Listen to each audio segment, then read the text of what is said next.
আসসালামু আলাইকুম বন্ধুরা, আমি আপনাদের জন্য নতুন আরেকটা ভিডিও নিয়ে আসছি। ভিডিওটা হলো দেখেন নিজেদের মুরগির খামার থেকে কিভাবে ডিম সংগ্রহ করে সেই ডিম ভালোভাবে সিদ্ধ করে নিয়ে কিভাবে ভর্তা করা হয় সেটাই আমি আপনাদের আজকে দেখাবো। অনেকে কিন্তু ডিম ভর্তা খেতে পছন্দ করেন, আবার অনেকে কিন্তু পছন্দ করেন না। আর যারা পছন্দ করেন তারা এই ভিডিওটা অবশ্যই এনজয় করবেন, কারণ আমি মূলত আপনাদের কোন জন্য খুব সহজ রেসিপিতে ডিম ভর্তা দেখাবো।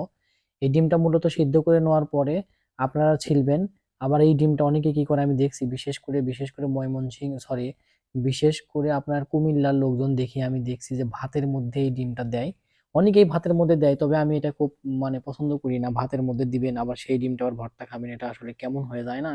তবে ডিম ভালো করে ধোয়ার পর অনেকে দেখি পলিথিনের মধ্যে অথবা দেখি যে কাপড় দিয়ে মুড়ে পরে সেইটা ভাতের মধ্যে দেয়, তারপরে ভাত হয়ে গেলে সেই ডিমটা আবার পরে বের করে নিয়ে সেটা আবার ভর্তা করে। তো যাই হোক, আমি ডিমগুলো সবগুলো সিদ্ধ হওয়ার পরে ঠান্ডা পানি দিয়ে নেওয়ার পরে ছিলতেছি। আর ডিম ছেলা কিন্তু খুব কঠিন ব্যাপার না। একদিনের মুরগির ডিম কিন্তু সহজে ছেলা যায় না। দুই একদিন ডিম রেখে দিলে সেই ডিমটা ছিলতে ভালো হয়। সেই ডিমের খোসা ছুলতে ভালো হয় এবং সেই ডিমের খোসা ছেলেও তাড়াতাড়ি। আর ডিম খোসা ছেলা হওয়ার পরে ডিমটা ভালো করে ধুয়ে নিতে হবে, কারণ ডিমের সাথে কিছু সাদা অংশ থাকে, সেগুলো কিন্তু সাথে রাখলে সেগুলো আসলে পেটের ভিতরে গেলে আপনার সমস্যা হতে পারে। সো আপনি সুন্দর মতো ছিলে নিবেন। নেওয়ার পরে ঠান্ডা পানিতে ধোবেন। আর এই ডিমটা কিন্তু অনেক ভাবে খায়। কেউ হাফ বয়েল করে খায়, কেউ পুরা সিদ্ধ করে খায়, আবার কেউ এই ডিম সিদ্ধ করে নিয়ে কড়াইয়ে লাল লাল করে ভেজে খায়। এক একজন এক এক ভাবে খেতে পারে। তো আমি আসলে অনেকদিন হলো গরম ভাতের সাথে আমার আমার এই ডিম ভর্তা খাওয়ার খুব শখ। কারণ গরম ভাতের সাথে ডিম ভর্তা যারা খাবেন দেখবেন যে খুব সুন্দর লাগবে, কারণ এই ডিম ভর্তা করা খুব সহজ। আপনি পেঁয়াজ কুচি, কাঁচামরিচ অথবা শুকনা মরিচ, অনেকেই শুকনা মরিচ দিয়ে খায়, কাঁচা মরিচ দিয়ে খায়। অবশ্য আপনি এর ভিতরে ধনেপাতা দিতে পারেন। আমি তা ধনেপাতা দিইনি যদিও। এর সাথে রসুন রসুন কুচি, সরিষার তেল, পরিমাণ মতো লবণ দিবেন, দেখবেন সেই টেস্ট লাগবে। আর ডিম ছিলতে মনে করেন সবারই মন চায়, তাই আর কি এখানে কারাকারি লেগে দিছে অলরেডি দেখেন। তাই আমি ডিম ছিলছি প্রায়।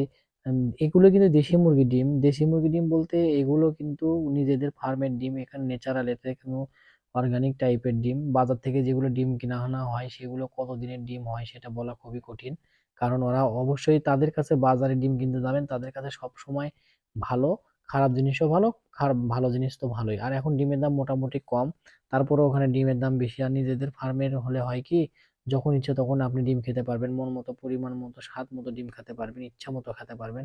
আর এই ডিম বিভিন্ন ভাবে খাওয়া যায়, নতুন আলু দিয়ে খেতেও খুব টেস্ট লাগে। অনেকে কহি ভাজি, কদু ভাজি, লাউ তরকারির ভিতরেও কিন্তু ডিম ভেঙে দেয়।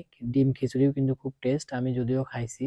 তো ডিম আবার ধরেন আপনার উম এক ধরনের বিরিয়ানি পাওয়া যায়, সেই বিরিয়ানির মধ্যেও কিন্তু বড় বড় আলু তারপরে ডিম দেয়। ডিম খিচুড়ি বা ডিম ভুনা, ডিম বিরিয়ানিও হয়।